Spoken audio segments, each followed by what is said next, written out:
If you thought Ken Griffin was pissing off the American people or just investors in general before, well, yeah, we got some more news for you that's going to just kind of take it to another level.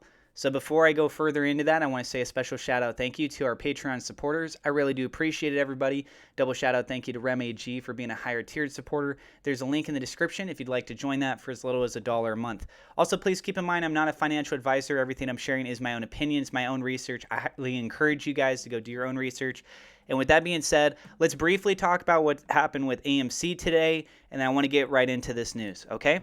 So AMC closed up 1.14%. Closed above $40. Battle for 41 unfortunately didn't hit. Post-market it is at $40.98. Volume very, very low, 20.55. I mean, it's like everyone's basically holding. There's very little trading that's proactively going on right now. And we got 4.6 million shares available to borrow, 43,156 ETF shares available to borrow. The fee borrow rate at 0.6%. And then the call options, there are quite a few, over 250,000 that expired out of the money. And over for the dark pool data, we have negative 123 million shares, negative $4.9 billion, almost negative $5 billion. Can you believe that? And taking a look at this here as well, we can see with the $40 strike price that we did have a little bit closed in the money. But lo and behold, right at that $41 point, the one that would have really made a huge difference, it didn't close there. There's 45,408 call options that expired out of the money. At $42, another 33,000. And then at $43, another 16,000. Cumulatively, that's only a couple dollars. And if you look at the price action of what happened during this week, guess what? We were at almost $46. It could have closed in the money for those call options, and that could have helped fueled something like a gamma squeeze. But guess what? Yet again, they decided to prevent this kind of stuff from happening. Okay, now some other bits of news to share with you. James, I don't know if that's how you pronounce his last name, to retire after a distinguished 25-year career with Citadel. This is one bit of news. This isn't the thing that makes me really mad, though. Citadel announced today that James President and Co-Chief Investment Officer, will retire after a distinguished 25-year career at the firm. Pablo Salame, head of global credit, will succeed James as the firm's co-chief investment officer effective January 1st, 2022. Pablo will expand his leadership responsibilities beyond global credit to oversee Citadel's investment strategies alongside CEO and co-CIO Kenneth Griffin. All right, then more news. We got the SEC proposes transparency to the securities lending market where short-selling hedge funds borrow shares to bet against stocks. It would require firms that lend securities to report on loans to an oversight body like FINRA within 15 minutes of making the loan. Like, this kind of stuff would be great if we could have it soon. Some people are saying that it's supposed to be effective November of 2024. I saw somebody else that said that it's supposed to be within, where did it go? They said like 30 days or something. I don't know where they posted it, but yeah, a lot of people are speculating and saying that it sounds like it's going to be a couple years from now. How does that really help us out? Now here's the big news. Billionaire Citadel founder Ken Griffin is the person who outbid crypto investors to win a copy of the U.S. Constitution for $43 million. All right? A lot of people were talking about this cryptocurrency community coming together, trying to get enough money to be able to acquire this piece. And they had a lot of money that they raised. And lo and behold, who did they get outbid by? Who did the people get outbid by? None other than Ken Griffin, who's also crapped on cryptocurrencies, by the way. So here's the thing.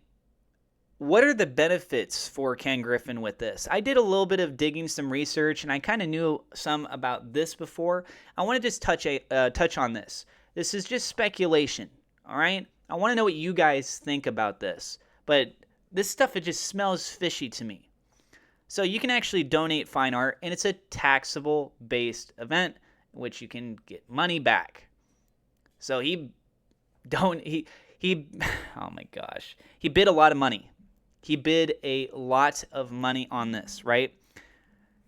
And we'll go into more details on that in a second. But for collectors who are charitably minded, donating fine art and other collectibles such as precious metals, jewelry, and antiques to charity may provide a tax-smart way to achieve strategic planning advantages. In particular, donations of art that you have owned for more than 1 year may enable you to potentially eliminate capital gains taxes, claim a current year income tax deduction if you itemize deductions, and potentially reduce estate tax liability. So is he trying to prepare for things? Is this just another way where he's shuffling money around? Also, with the Tide connection, pretty interesting what I found out here.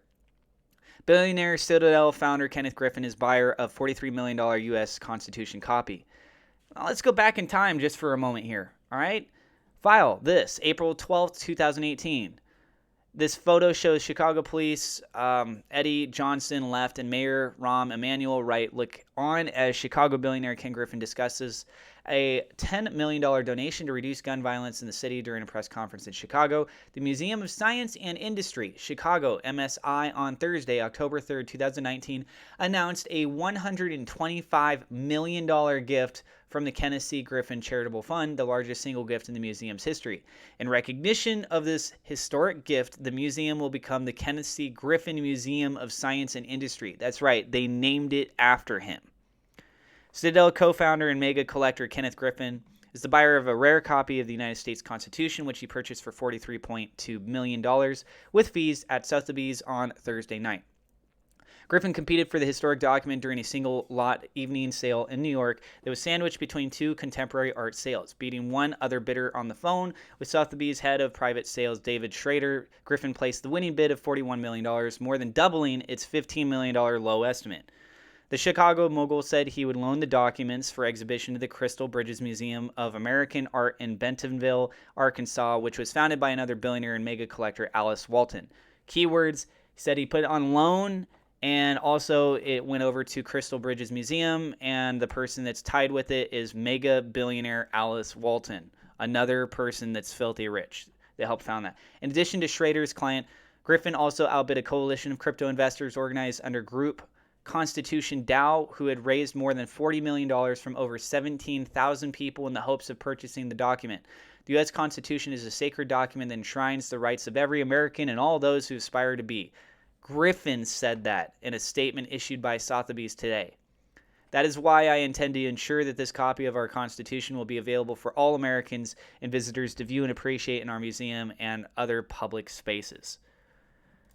And guess what? If you take a look at the track record history of Kenneth Griffin from Citadel, he has a history of making some donations to things like this. He did $125 million, Museum of Science and Industry, Chicago, Norton Museum of Art. He did $20 million there. And then he did political stuff too. Senate Leadership Fund.